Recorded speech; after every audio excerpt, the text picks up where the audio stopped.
함께 김장을 나누어서 사랑으로 섬기려고 합니다. 기억해 주시면 더욱더 감사드리겠습니다. 오늘 우리에게 주신 하나님의 말씀입니다. 요한계시록 13장 1절에서 6절입니다. 요한계시록 13장 1절에서 6절 한 절씩 교도하겠습니다. 내가 보니 바다에서 한 짐승이 나오는데 뿔이 열이요 머리가 7이라. 그 뿔에는 10 왕관이 있고 그 머리들에는 신성 모독하는 이름들이 있더라. 내가 본 짐승은 표범과 비슷하고 그 발은 곰의 발 같고 그 입은 사자의 입 같은데 용이 자기의 능력과 보좌와 큰 권세를 그에게 주었더라. 그의 머리 하나가 상하여 죽게 된 것 같더니 그 죽게 되었던 상처가 나음에 온 땅이 놀랍게 여겨 짐승을 따르고 용이 짐승에게 권세를 주므로 용에게 경배하며 짐승에게 경배하여 이르되 누가 이 짐승과 같으냐 누가 능히 이와 더불어 싸우리요 하더라. 또 짐승이 과장되고 신성 모독을 말하는 입을 받고 또 42달 동안 일할 권세를 받으니라. 짐승이 입을 벌려 하나님을 향하여 비방하되 그의 이름과 그의 장막 곧 하늘에 사는 자들을 비방하더라. 아멘. 여러분 사실 축복합니다. 내용이 잘된 같이 범사에 잘되고 강건케 됨을 주의 이름으로 선포합니다. 옆 사람 축복합니다. 내용이 잘된 같이 범사에 잘되고 강건케 되기를 주의 이름으로 축복합니다. 아멘.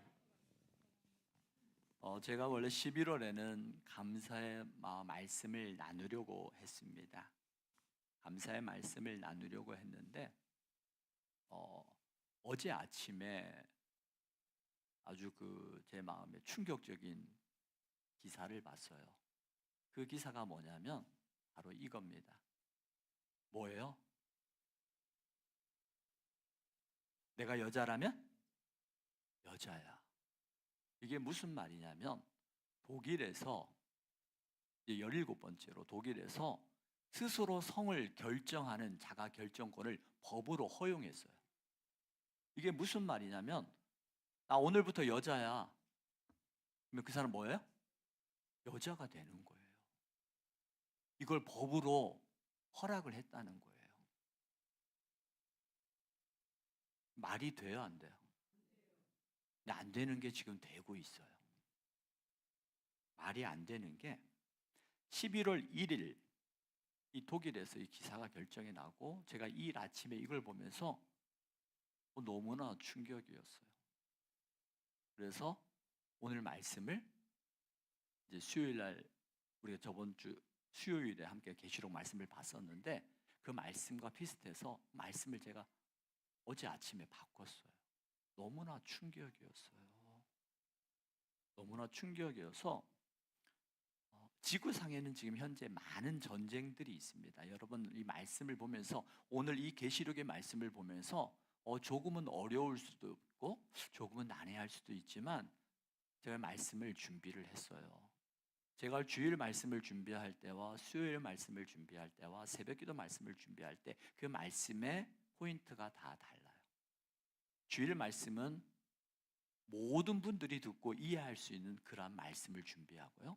수요일 말씀은 좀 더 여러분들이 신앙적으로 말씀을 좀 더 깊이 들어가서 성경 말씀을 좀 더 깊이 나눠요. 그러다 보니까 오늘 이 수요일 또 특별히 계시록의 말씀은 더 어려울 수도 있습니다.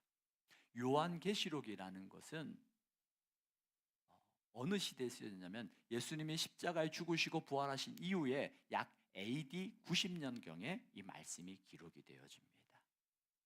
기원 후에 말씀이 기록이 되어지는데 이 요한계시록은 두 가지입니다. 하나는 성경을 읽을 때 두 가지로 이해해야 돼요.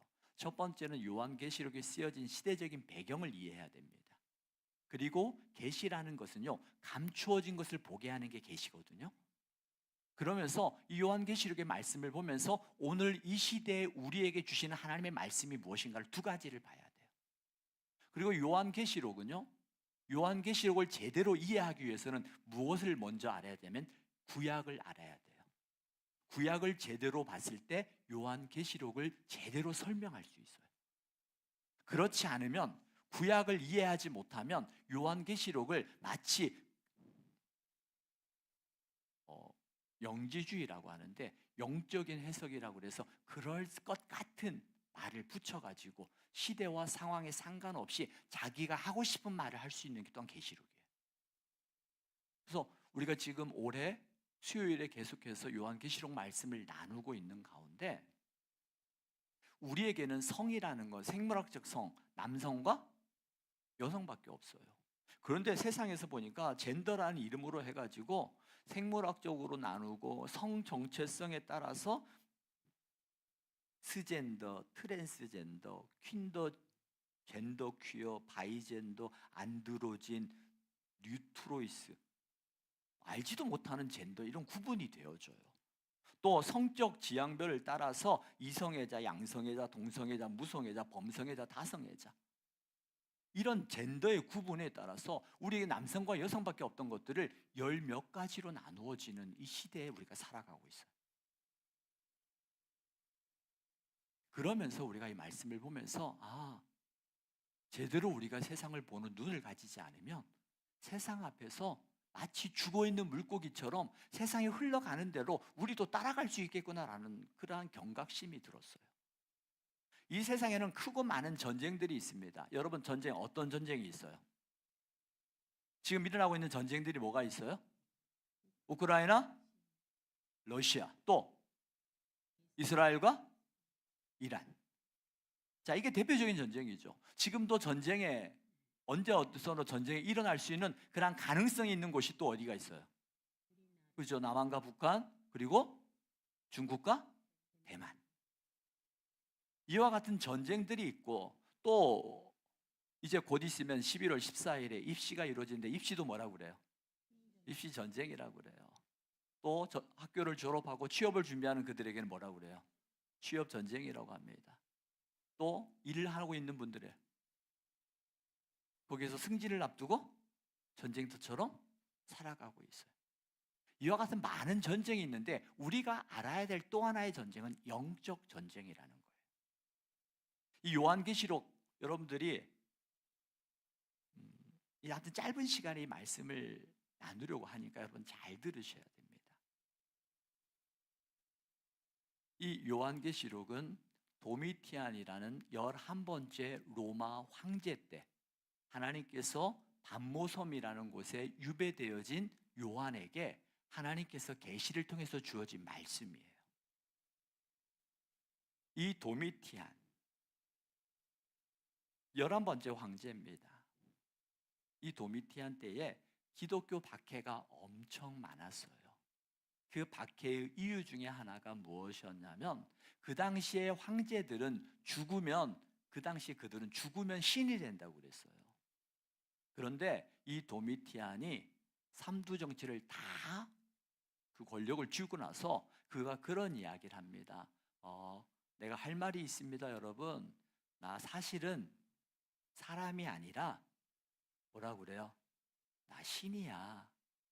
그러니까 로마 시민들이, 그리고 로마의 속국들이 다 어떻게 해요? 다 환장할 만큼 좋아하는 거예요. 왜? 우리가 누구니까?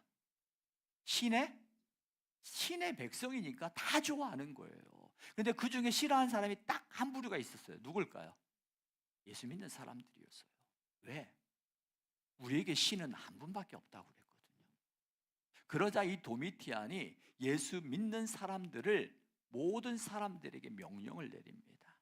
그들에게 경제적인 피해, 그 당시에 길드라는 상업 조직이 있었습니다. 상업 조직에 가입하지 못하다 보니까 물건을 서로 사고팔고 상업 활동을 못해요. 어렵습니다. 그리고 예수 믿는다는 이유로 다른 사람들보다 40%의 세금을 더 걷어요.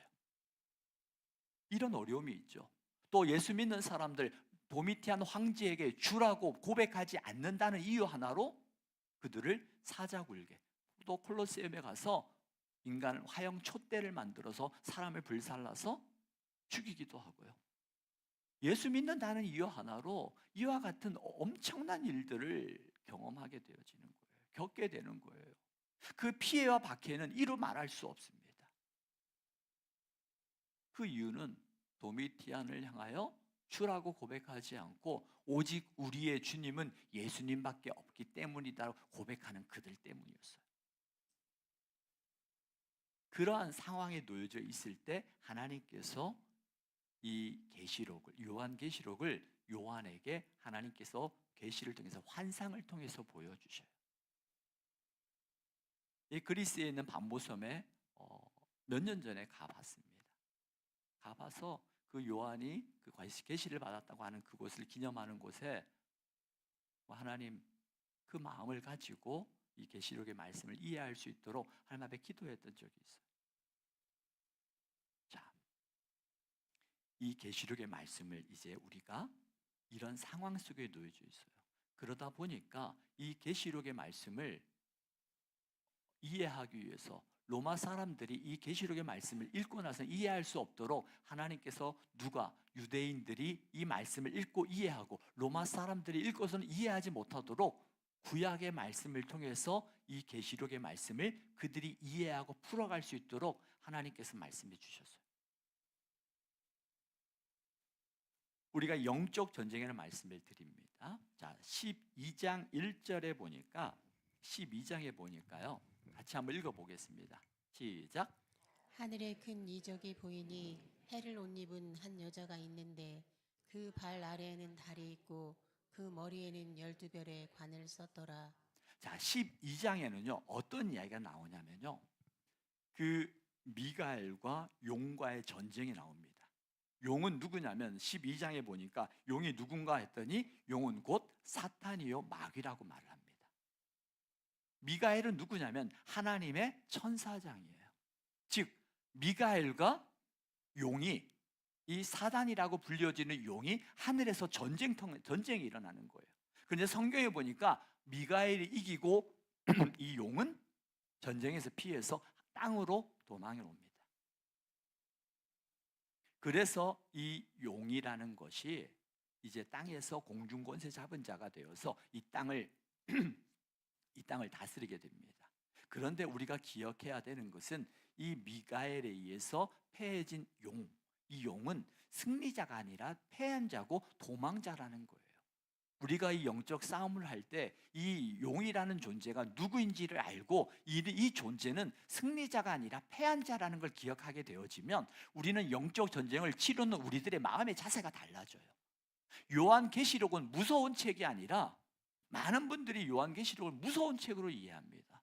근데 무서운 책이 아니에요. 요한계시록은 믿는 자에게는 하나님이 주어진 위로와 또 소망을 주는 말씀이에요. 그러나 믿지 않는 자들에게는 두려움의 책이에요. 우리 믿는 자들은 요한계시록을 두렵게 마음이 불안해서 읽는 것이 아니라 마저 믿는 자에게 주어진 하나님의 소망이 되는 책, 위로가 되는 책. 마치 그 도미티안 황제 때에 예수 믿는다는 이유 하나로 이렇게 고통받고 있는 그들에게 하나님이 소망을 주시고 위로를 주시기 위해서 쓰여진 말씀이 요한계시록이거든요. 오늘 여러분들이 살아가면서 영적인 싸움과 어려움과 핍박 속에 놓여져 있다면 여러분들에게 이 말씀을 읽어나가면서 위로와 소망이 되는 게 계시록의 말씀이에요. 자, 영적 전쟁이 일어납니다. 그 영적 전쟁, 하늘에서 싸웠던 그 전쟁이 이제는 용이 패하게 되어서 이 땅으로 내려오게 되어져요. 이 땅에 내려오진 그가 어떻게 하게 되냐면은 성경에 보니까 해를 옷 입은 1절 다시 한번 보여주세요. 해를 옷 입은 여자라고 해야 합니다. 해를 옷 입은 여자, 하늘의 그 해를 옷 입은 여자가 있는데 이 여자가 누구냐면 이제 나중에 보면 해를 옷 입은 여자는 교회를 말해요. 교회. 해는 하나님의 영광을 이야기하는 거고요. 이 하나님의 해를 옷 입은 한 여자가 있는데 교회가 있는데 그 교회가 이제 이와 같이 일을 한다는 거예요. 하나님은 삼위일체 되신 하나님, 성부, 성자, 성령 되신 하나님, 이 삼위일체 되신 하나님께서 이 교회를 통해서 하나님의 구원의 역사를 이루어가기 위해서 하나님이 세우신 게 교회예요. 그런데 여러분 영적 싸움을 영적인 걸 이해할 때 하나님이 행하신 일들을 사단 마귀도 교묘하게 비슷하게 이해해요. 제가 언젠가 말씀을 드린 적이 있습니다. 하나님께서 우리에게 죄를 깨닫게 하시고 죄에 대해서 죄책감을 심어 주실 때 있어요. 죄를 깨닫게 하실 때가 있어요. 하나님께서 죄를 깨닫게 하시는 방법과 사단이 죄를 깨닫게 하는 방법이 같을까요? 달라요? 죄를 깨닫는 건 같아요. 그런데 그 죄를 깨닫고 나서 우리의 마음의 상태는 달라요. 하나님께서 죄를 깨닫게 하실 때는 그 죄를 깨달은 우리로 하여금 우리의 죄를 용서하시는 주님 앞에 무릎 꿇게 만들어요.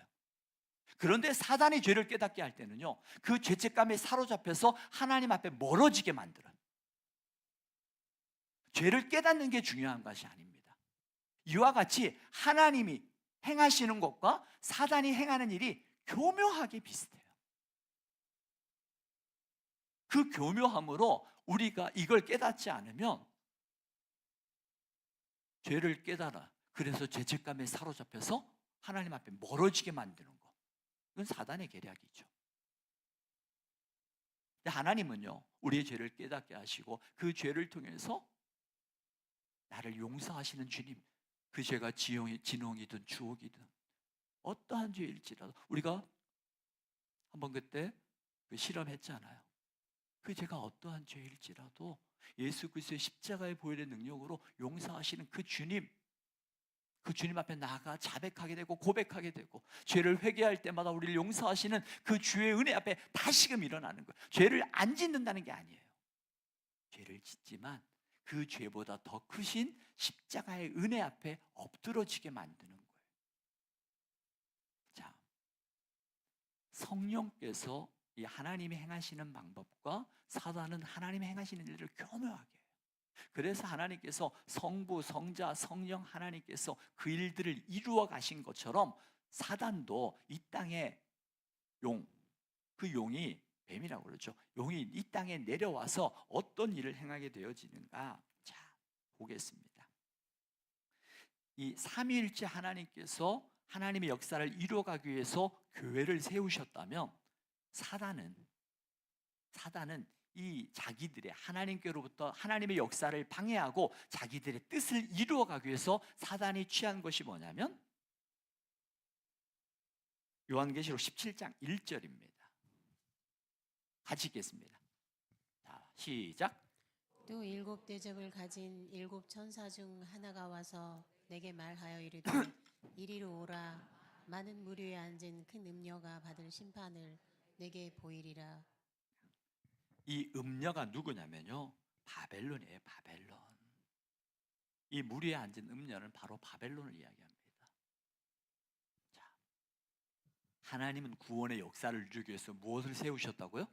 교회를 통해서 일하십니다. 사단은 이 사단, 하나님께로부터 멀어들이게 하기 위해서 사단이 취한 방법은 뭐냐면 바벨론, 즉 세상의 가치예요. 바벨론을 통해서 사단의 가치를 실현하기 위해서 비슷하게 이 바벨론이라는 걸 통해서 하나님께로부터 멀어지게 만들어요. 성부, 성자, 성령 삼위일체 되신 하나님께서 그 일들을 이루어 가신 것처럼 사단은 어떻게 하냐면요, 이 뱀이 이제 13장에 보면요, 우리가 읽었던 말씀처럼 바다에서 한 짐승이 올라오게 됩니다. 그 한 짐승이 있고, 또 11장 뒤에 보면, 13장 뒤에 보면 뭐가 나오냐면은 땅에서 올라오는 한 짐승이 있어요. 바다에서 올라오는 짐승은 누구냐면 적그리스도를 이야기하고, 땅에서 올라오는 짐승은 거짓 선지자들을 이야기하는 거예요. 다시 말하면 하나님께서, 삼위일체이신 하나님께서 성부, 성자, 성령 하나님이 이 세 분을 통해서 하나님의 역사를 이루어 가시는 것처럼 사단도 교묘하게 하나님을 패러디하는 것처럼 교묘하게 그 방법을 통해서 하나님께로부터 멀어지게 만든다는 거예요. 이 13장 1절, 바다에서 올라온 한 짐승이 있고, 그 짐승은 뿔이 열이요 머리가 일곱이라. 그 뿔에는 열 왕관이 있고 그 머리들에는 신성 모독하는 이름들이 있더라라고 말합니다. 그러면서 2절에 이야기합니다. 2절 보십시오. 13장 2절 같이 읽습니다. 시작. 내가 본 짐승은 표범과 비슷하고 그 발은 곰의 발 같고 그 입은 사자의 입 같은데 용이 자기의 능력과 보좌와 큰 권세를 그에게 주었더라. 우리가 이 말씀을 보면 뭐야, 이상한 괴물 아니야? 이상한 동물이야? 뭐야? 라고 생각할 수 있어요. 표범, 또 발은 곰 같고 그 입은 사자와 같고 용이 뭐 이상한 존재가 있는데 그 존재에게 용이 뭘 줬다는 거예요? 큰 권세를 줬다는 거예요. 그럼 이 동물이 뭘까? 우리는 이 동물이 희한한 동물이네 라고 우리는 그냥 생각할 것 같아요. 그런데 성경을 좀 이해하고 구약의 말씀을 아는 사람은 오늘 이 말씀이 무슨 말씀인가를 알게 되어지는 거예요. 그게 뭐냐면 다니엘 7장 3절 4절의 말씀이에요. 다니엘도 구약의 묵시록이라고 불려진 책이거든요. 다니엘 7장 3절 4절 7장 3절 4절이요. 3장 말고. 근데 3장은 뒤에 있고 다니엘 7장 3절 4절. 예. 자, 여기 보면 다니엘 7장 3절 4절이 없나 봅니다. 여러분 찾아보십시오. 이거 좀 찾아봐야 돼요. 다니엘 7장 3절 4절.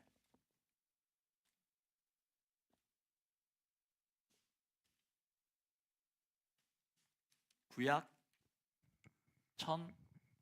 제 성경은 구약 1245페이지입니다. 자, 같이 한번 읽겠습니다. 다니엘 7장 3절 4절 시작. 큰 짐승 넷이 바다에서 나왔는데 그 모양이 각각 다르더라.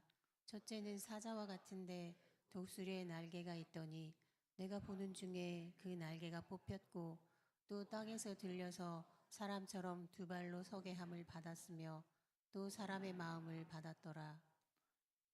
자, 5절 보니까 또 보니 둘째는 곰과 같고 계속해서 나오는 거예요. 뒤에 보니까 또 이와 같이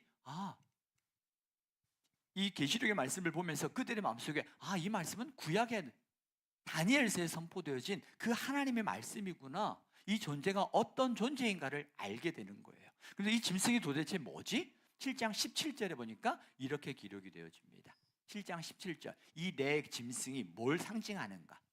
같이 한번 읽어볼게요. 7장 17절. 시작. 그 네 짐승은 세상에 일어날 내 왕이니라. 누구라고요? 세상에 일어날 왕이라는 거예요. 그러면서 이 세상에 일어날 왕에 대해서 어떻게 이야기하냐면은 사자와 같은 짐승의 나라는 바벨론을 이야기하고 곰과 같은 짐승의 나라는 페르시아, 또 표범과 같은 짐승의 나라는 알렉산더의 헬라 제국을 이야기하고요. 그리고 네 번째 짐승은 로마 제국을 이야기하는 이게 이 묵시록이라는 것, 구약의 묵시록이라고 불려지는 것은 이것 또한 앞으로 일어날 일들에 대한 예언의 책이거든요. 이 다니엘서를 통해서 하나님께서 인류의 역사가 어떻게 이루어질지를 보여주는 거예요. 이 네 짐승은 앞으로 이와 같이 바벨론, 페르시아, 또 헬라, 로마 그 나라들. 그런데 이와 같은 그 나라들처럼 계시록에서 나오진 말씀은 뭐예요? 이 나라들처럼 모든 것이 하나로 집결되어진 더 강력한 존재가 있다라는 거예요. 그래서 한때 여러분들의 계시록에 대한 관심이 있는 분들은 이와 같은 존재가 어디지? 그러면서 여러분 머릿속에서 많이 들었던 나라가 어디예요? 한때 EU가 유럽의 여러 나라들이 통폐합되면서 이와 같은 그 나라가 이 짐승과 같은 나라가 EU가 아니야? 라고 여러분들이 좀 더 계시록이나 아니면은 말세에 관심을 가졌던 사람들은 한 번쯤 들어봤을 겁니다. 그래서 이 짐승이 누구인가? 한때 많은 이야기들이 있었어요. 뭐 네로 아니야? 도미티안 황제 아니야? 공산당의 스탈린 아니야? 아니면 EU의 수장 아니야? 또 어떤 사람들은 가톨릭의 교황이 아니야? 이와 같은 많은 이야기들이 있어요. 근데 중요한 것은 여기서 이 짐승이 누구냐라고 불려지는 이 상상할 수 있지만 이 짐승은 어떤 존재냐면 이와 같이 내 나라, 그 네 나라가 합쳐져서 힘을 가진 그와 같은 강력한 존재, 그 존재에게 용이, 사단이 그에게 권세를 줬다는 거예요. 그 권세를 통해서 4절에 우리가 읽었잖아요. 4절 요한계시록 13장 4절 13장 4절 용이 짐승에게 권세를 주므로 용에게 경배하며 짐승에게 경배하여 이르되 누가 이 짐승과 같으냐? 누가 능히 이와 더불어 싸우겠느냐? 용이 짐승에게 권세를 줍니다. 그리고 짐승에게 권세를 주고 그 짐승을 통해서 무슨 일을 하게 하는가? 뭐 하게 해요? 짐승을 경배하게 하는 거예요. 누구한테 경배해야 돼? 하나님 앞에 경배해야 될 그 경배를 빼앗아서 짐승에게 경배하게 하는 거예요. 사단을 경배하게 만든다는 거예요. 실제로 여러분들 락을 좋아하는 사람들은 사탄 숭배자들 많이 있어요, 없어요? 많이 있어요. 자, 용이 짐승의 권세를 주고 하나님 앞에 예배해야 될 그 경배를 적 그리스도를 예배하게 만드는 겁니다. 적 그리스도를 경배하게 만드는 거예요. 자, 이 짐승이 어떻게 하는가? 여기서 정말 중요합니다. 7장 25절에 다니엘 7장 25절. 다니엘 7장 25절입니다. 같이 읽습니다. 시작. 그가 장차 지극히 높으신 이를 말로 대적하며 또 지극히 높으신 이의 성도를 괴롭게 할 것이며 그가 또 때와 법을 고치고자 할 것이며 성도들은 그의 손에 붙인 바 되어 한 때와 두 때와 반 때를 지내리라. 아멘. 오늘 성경에 보니까 가장 높으신 이를 말로 대적하고 또 지극히 높으신 이의 성도를 괴롭게 하며 그 성도를 괴롭게 하는데 어떻게 괴롭게 해요? 법을 고쳐서 성도들을 괴롭게 한다는 거예요. 이 말씀이 무엇인가? 구약에 보니까 하나님을 예배하는 그 예배자들에게 그들로 하여금 하나님을 예배하지 못하도록 법을 바꾸어 가지고 하나님을 예배하지 못하고 오히려 사단을 숭배하게 만드는, 우상을 숭배하게 한다는 것이거든요. 어떻게 했는가? 다니엘서 3장 4절에서 7절이에요. 다니엘서 3장 4절에서 7절. 같이 읽습니다. 시작. 선포하는 자가 크게 외쳐이르되 백성들과 나라들과 각 언어로 말하는 자들아 왕이 너희 무리에게 명하시나니 너희는 나팔과 피리와 수금과 사면금과 양금과 생황과 및 모든 악기 소리를 들을 때에 엎드려 느부갓네살 왕이 세운 금신상에게 절하라. 누구든지 엎드려 절하지 아니하는 자는 즉시 맹렬히 타는 풀무불에 던져 넣으리라 하였더라. 모든 백성과 나라들과 각 언어를 말하는 자들이 나팔과 피리와 수금과 사면금과 양금과 및 모든 악기 소리를 듣자 곧 느부갓네살 왕이 세운 금신상에게 엎드려 절하니라. 아멘. 어떤 일을 하냐면요. 하나님을 예배하지 못하도록 그들이 법을 하나 만들어요. 그 법을 통해서 누구에게? 이 법을 하는 이 금신상에게 절하라. 이 금신상에 절하지 않는 자는 다 풀무불에 던져 살라 죽여버리겠다는 거예요. 하나님이 아니라 금신 법을 만드는 거예요. 법을.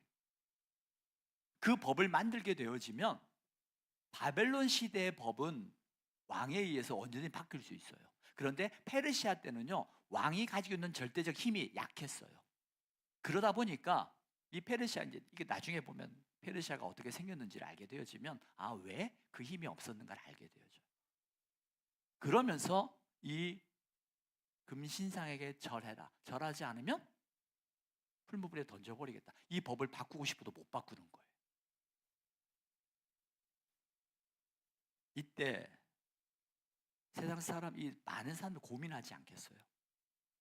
성도들을 괴롭게 한다는 건 이 법과 새로 제정되신 법과 하나님을 예배했던 예배 사람들 어떻게 할까요? 갈등이 일어날까요? 안 일어날까요?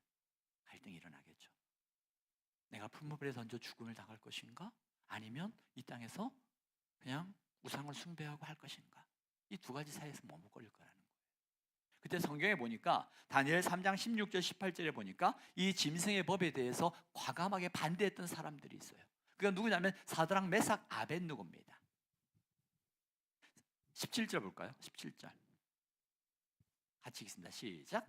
왕이여 우리가 섬기는 하나님이 계시다면 우리를 맹렬히 타는 풀무불 가운데에서 능히 건져내시겠고 왕의 손에서도 건져내시리다. 18절 그렇게 하지 아니하실지라도 왕이여 우리가 왕의 신들을 섬기지도 아니하고 왕이 세우신 금신상에게 절하지도 아니할 줄을 아옵소서. 아멘. 이와 같이 이 느부갓네살이 금신상을 만들어서 하나님이 아닌 우상에 절을 하라, 법을 만들어서 그들로 하여금 하나님을 예배하지 못하게 만들었던 거죠.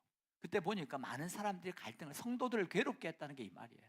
그러자 그때 이 사드락 메삭 아벳느고라는 이 세 사람은 하나님의 말씀을 가지고 내가 절하지 않겠습니다, 혹 그리 하나님께서 나를 건져내 주실 겁니다, 혹 하나님께서 그렇게 아니하실지라도 왕이여 우리는 왕의 신들에게 섬기지도 아니하고 왕이 세우신 금신에 절하지도 않겠습니다 라고 말하는 거예요. 이때 법을 바꾸어서 하나님을 경배하겠다면 이 페르시아 이 다리오 왕 때 또 이런 일이 일어납니다. 다니엘 6장 7절에서 9절 보십시오. 다니엘 6장 7절에서 9절 비슷한 일입니다. 이때도 법을 만들어요. 다리오 왕이 법을 만들어서 왕의 어떤 신에게나 사람에게 무엇을 구하면 사자굴에 던져 넣어버리겠다고 이야기를 하는 거예요. 법을 만들고 그리고 그 법을 통해서 믿는 사람들에게 갈등을 일으키게 만들어요. 이 짐승의 나라 페르시아는 제국을 통해서 하나님을 경배하지 못하도록, 하나님께 기도하지 못하도록 이야기하는 거죠. 그때 우리가 알고 있던 그 다니엘은 어떻게 합니까? 6장 10절에 보십시오. 6장 10절 같이 읽습니다. 시작.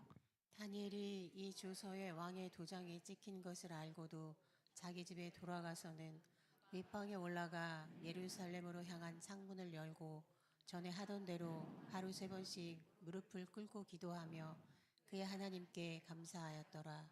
아멘. 이처럼 짐승의 나라들, 그 짐승의 그 힘을 부여하고 그 힘을 부여받은 그들은 이와 같이 법이라는 것을 통해서 법을 제정하고 그를 통해서 하나님을 예배하지 못하도록 이와 같은 일을 행하는 거예요. 성도들은 갈등합니다. 갈등하다가 어느 한순간 무너지게 되어지면 그거에 대한 갈등이 더 이상 일어나지 않아요. 마치 죽어있는 물고기처럼 떠내려가는 물고기에 죽어있는 물고기는 어때요? 그냥 떠내려가는 거예요. 그러면서 이게 세상 사는 거지, 다 똑같아, 세상이 다 그런 거야 라면서 그냥 세상의 이치대로 살아가는 거예요. 그런데 깨어있는 물고기는 어때요? 그 물을 역류해서 세상을 바꿔가는 거죠. 다시 말하면 이 용이 짐승에게 권세를 부여하고 그 권세를 받은 그는 그 권세를 통해서 이 세상에게 잘못된 가치를 이루게 하여 법을 제정했다는 거예요. 그리고 그 법을 통해서 많은 사람들, 성도들을 괴롭게 만들어요. 이 괴로움이, 여러분 괴로움을 즐겨야 돼요. 괴로움을 즐기지 않으면 나 괴로워서 그냥 그만두고 그냥 나 그게 사단이든 뭐든 나 그냥 그들과 함께 살래. 그럼 우리의 신앙은 한순간 무너지고 마는 거예요. 이 도미티안 때도 마찬가지였습니다. 이 도미티안 때에 제가 말씀을 드렸던 것처럼 그들이 어떠한 핍박과 어떠한 박해를 받았는지 우리가 상상할 수 없어요. 예수님의 제자들 가운데서는요, 이 온몸에 있는 가죽을 다 벗겨 죽음을 당했어요. 이유 하나, 이유는 단 하나예요. 예수님을 믿는다는 이유 하나. 그럼에도 불구하고 그들이 그러한 박해와 핍박 속에서도 예수님을 부인하지 않았던 이유는 단 하나였습니다. 그게 뭘까요? 예수 그리스도를 통하여 얻은 내 구원의 기쁨과 감격, 영원한 하나님 나라에 대한 소망이었어요. 우리 안에 구원의 기쁨과 감격을 잃어버렸다면 우리는 아주 작은 것에도 무너지고 말아요. 우리 안에 영원한 하나님 나라에 대한 소망이 없다면 우리는 아주 작은 것에도 무너지고 말아요. 우리가 저번 10월 달에 자존심보다 더 중요한 거, 그게 뭐였어요? 말씀이었잖아요. 우리가 이 가치를 알지 못하면 사단이, 용이 짐승에게 권세를 주고 그 권세를 부여받은 짐승은 이 세상 앞에서 하나님께로부터 멀어지게 만드는 법을 만드는 거예요. 이 도미티안도 말씀을 들으면 로마 시대는 죽으면 신이 되는데 도미티안이 나 사실은 할 말이 있어. 나는 신이야. 그리고 그로 하여금 신을 숭배하게 하고 그를 통해서 하나님을 예배하지 못하도록, 예수 그리스도를 주로 고백하지 못하도록 그런 법을 만드는 거예요. 하나님의 사람들은 도미티안의 주가 아니라 예수 그리스도가 우리의 주임을 고백하면서 그 핍박과 박해 속에서 살아갈 뿐만 아니라 몇 대가 신앙을 지키기 위해서 카타콤이라는 지하 무덤에 지하굴을 파고 그 신앙을 지켜나갔던 사람들. 그들은 이 땅에 살면서 사자굴이라도 풀무불 속이라도 아니면 화영장에 끌려가는 죽어가는 그러한 사람들, 그럼에도 불구하고 말씀을 지켰던 하나님의 사람들을 통해서 하나님의 구원의 역사는 오늘 여기까지 왔다라는 거예요. 지금도 마찬가지입니다. 세상은 하나님을 거부하게 만들어요. 우리가 잘 알고 있는 이제 다음 주 미국에서 대통령 선거가 일어납니다. 그 둘 중에 한 사람은 성탄절을 영어로 뭐라고 그래요? 크리스마스, 혹자는 엑스마스라고 하는데, 이 엑스는 크리스토스라는 그 헬라에서 따와서 엑스지 영어 엑스가 아니에요. 크리스마스, 이 크리스는 뭐예요? 그리스도예요. 마스는 그리스도의 날, 그리스도의 절기가 크리스마스예요. 그런데 이것도 차별이라는 거예요. 그래서 크리스마스를 없애고 더 퍼블릭 홀리데이, 공휴일로 만든 거예요. 그렇게 만들겠다고 이야기를 합니다. 미국이 기독교 청교도에 의해서 세워진 나라잖아요. 언젠가부터인가 대통령이 선거할 때마다 성경에 손을 얹었거든요. 모든 학교가 수업할 때마다 예배를 드렸거든요. 기도를 하고 했거든요. 이것 모든 이와 같은 이 사회들이 법을 바꿨어요. 그렇게 하지 못하게. 지금 이 세상도 마찬가지입니다. 세상은 하나님을 믿지 못하고 하나님께로부터 멀어지게 만드는 법을 만들어요.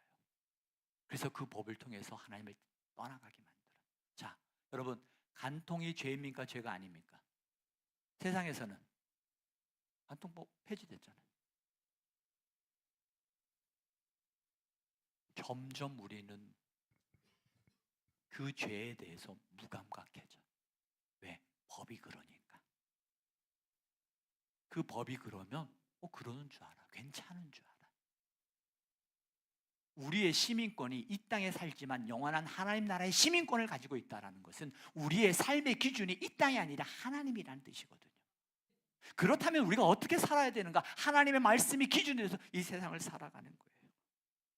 요즘 이 시대에 가장 핫한 것 중에 하나가 포괄적 차별금지법입니다.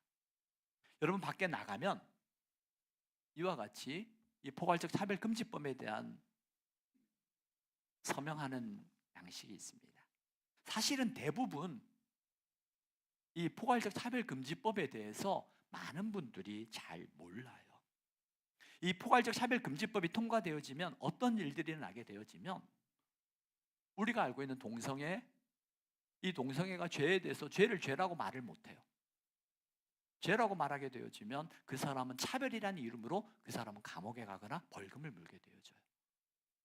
또 실제로 일어난 일입니다. 어느 동성애 와서 목사님에게 우리 결혼하니까 주례해 주세요. 축복해 주세요. 목사님이 할 수 없다고 그랬어요. 그러자 그 사람을 신고했어요. 왜? 목사님은 차별했다고 목사님은 감옥에 가게 됩니다. 여러분들은 이런 일들이 나하고는 아무런 상관이 없지라고 생각하지만 사실은 이와 같은 일들이 여러분들뿐만 아니라 우리의 자녀들, 지금 40대, 30대, 20대, 10대 이 아이들에게 이와 같은 것에 대해서 점점 무감각해져요. 지금 스포츠 이번 올림픽에서 파리 올림픽에서도 성전환자가 남자가 여자로 성전을 하고 그 여자들에 나와가지고 다 우승했잖아요. 이런 일들이 법이라는 거거든요. 여러분들이 국회의원을 뽑을 때 우리나라 법을 누가 만들어요? 국회의원들이 하잖아요. 여러분 국회의원 뽑을 때 나는 전라도니까, 나는 경상도니까, 그게 아니에요. 정말 이 사람이 하나님 말씀 앞에 근거했는가, 이 사람들이 추구하는 것이 하나님 말씀과 맞는가 틀린가, 이걸 봐야 돼요. 근데 우리는 좋은 게 좋은 거라고, 그냥 싫어도 전라도니까, 경상도는 싫어도 경상도니까, 그러면 안 돼요. 우리가 하늘의 시민권을 가지고 있다는 것은 적어도 우리의 시민권은 이 하나님의 말씀이 기준이 되어서 이 세상을 보고 이 세상을 판단할 수 있고 세상을 분별할 수 있는 눈을 가져야 돼요.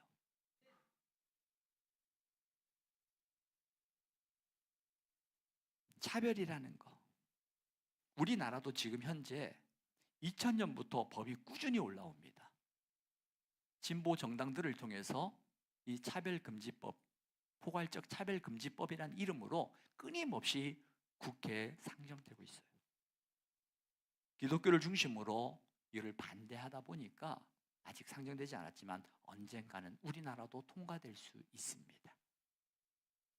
지금 현재 17개 나라들, 근데 우리나라 좀 그런 게 있는 것 같아요. 서구에서 하니까 이 서구에 대한 막연한 마음이다. 하고 있네? 그럼 우리도 해야 되는 줄 알아. 차별 금지. 우리 기독교는 차별을 하는 건 아닙니다. 그런데 여러분 잘 아셔야 돼요. 차별 자체를 금지하는 게 아닙니다. 실제로 기독교가 들어가는 곳에, 그 당시에 로마 시대에는요, 신분과 남녀, 이게 너무나도 확연했어요. 그런데 기독교가 가는 곳에 신분이 차별이 없어지고 기독교가 가는 곳에 남녀 간의 차별이 없어졌어요. 우리나라도 마찬가지였잖아요. 기독교가 가는 곳은 차별이 아닙니다. 기독교는 차별을 하는 곳이 아니라 그 차별을 깨는, 예수님이 그랬잖아요. 예수님이 가시는 곳곳마다 그 모든 차별을 다 깼어요. 그 당시에 사람들이, 손가락질하는 사람들에게 가서 주님은 그들을 안아주셨던 분이에요. 우리 기독교가 차별금지법, 이 포괄적 차별금지법이 가지고 있는 이 법의 맹점을 우리가 잘 알아야 돼요.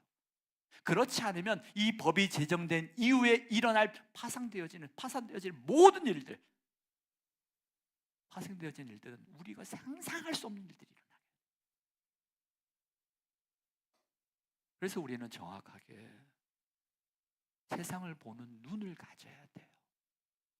세상을 보는 눈의 기준은 말씀입니다. 그래서 우리가 말씀을 제대로 봐야 돼요.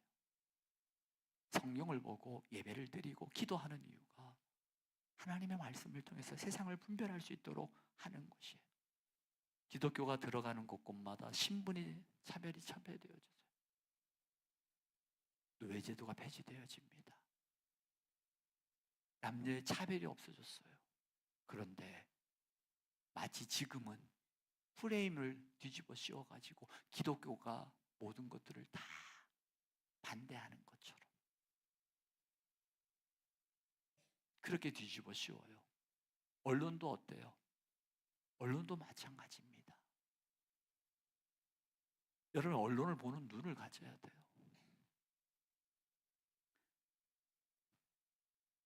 장애인 차별하지 말아야죠.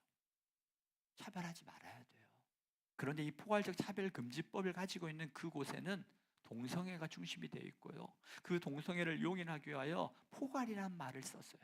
이제 동성애가 되어지면요, 이 동성애를 넘어서 이제 학자들은 이야기합니다. 동성애를 뛰어넘어서 수간 뭔지 알아요?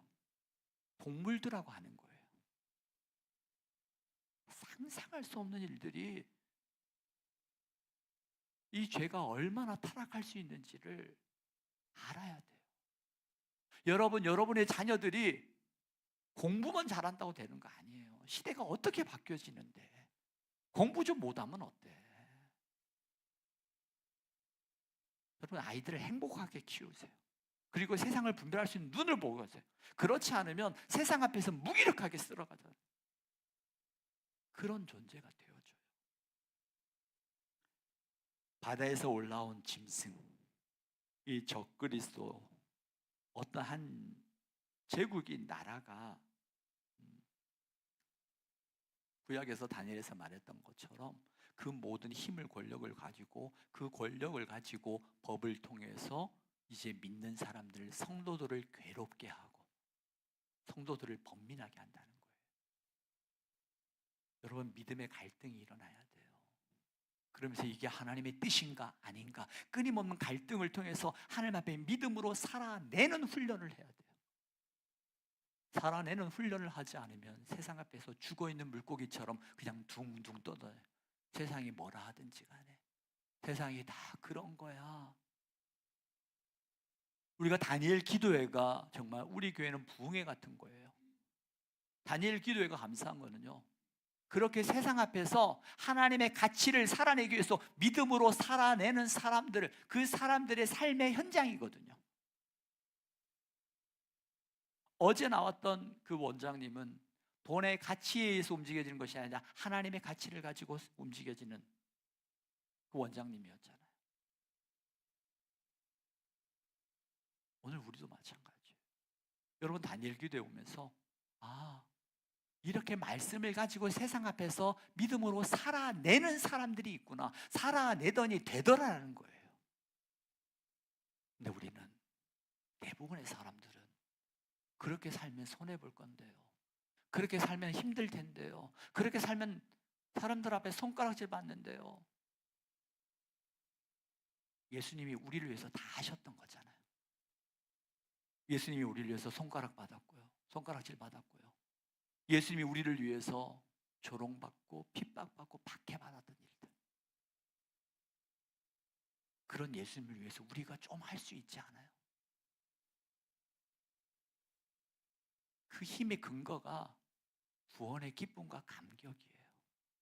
그 기쁨과 감격이 없으면 감히 내가 믿음의 걸음 한 걸음 내딛는 게 당장 하나님의 가치가 아니라 세상 사람들의 가치가 더 크게 와닿으니까 멈춰버리는 거예요. 여러분, 이 땅에 일어난 수많은 전쟁들이 있지만 우리 믿음의 사람들이 가져야 될, 그리고 눈여겨봐야 될 전쟁은 영적 전쟁이에요. 영적 전쟁을 보지 못하면 우리의 영은 죽어있는 물고기처럼 떠내려가게 되어집니다.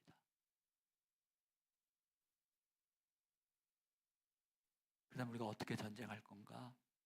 나중에 다니엘 기도회 끝나면 매주 수요예배 나오면 이 계시록의 말씀을 계속해서 같이 말씀을 볼 거예요. 다니엘 기도회, 우리 교회는 부흥의 자리예요. 매일 못 나오면 한 번씩이라도 나오세요. 저는 내일부터 이제 전북의 날이어가지고 저는 한 주간 동안 제가 아마 서울에서 위에 올라가서, 그리고 또 다른 일이 이 팀과 있어서 일이 있어서 할 거예요. 교회 나오셔요. 그래서 은혜, 정말 말씀을 살아내는 사람들이 어떻게 살아내는지, 어려움이 없는 게 아닙니다. 박해가 없는 게 아닙니다. 그런데 그 어려움과 박해 속에 승리하신 하나님, 오늘 마치 12장에 영적 전쟁이 있는데 그 영적 전쟁에서 그 미가엘에 의해서 패하게 된 용이 이 땅에 내려오고, 이 땅에 내려온 그들은 패배자라는 거, 그래서 승리는 하나님께 있고 하나님을 바라볼 때 우리가 승리할 수 있구나, 그러면서 하나님을 바라본 사람들, 세상의 가치와 세상의 힘에 의해서가 아니라 하나님의 가치와 하나님의 능력을 본 사람들이 세상 앞에서 믿음으로 어떻게 살아내는가, 무너질 수 있습니다. 넘어질 수 있어요. 세상 앞에서 저도 넘어져요. 근데 정말 중요한 건요, 넘어질 때마다 다시금 우리를 일으켜 세워주시는 주님을 바라보며 이 땅에서 하나님의 말씀을 살아내는 저와 여러분 되기를 주의 이름으로 축복합니다. 나가실 때 꼭 서명하시고 세상 앞에서 죽어있는 물고기가 아니라 살아있는 하나님의 사람으로 살아가는 저와 여러분 되길 바라면서 우리가 잠시 기도하겠습니다. 이 말씀을 여러분 가지고 말씀에 가슴에 대고 하나님 어떻게 살아가야 될지 세상을 바라보는 눈을 가지고 우리 함께 기도하겠습니다. 말씀을 가지고 말씀을 붙들고 기도하십시오.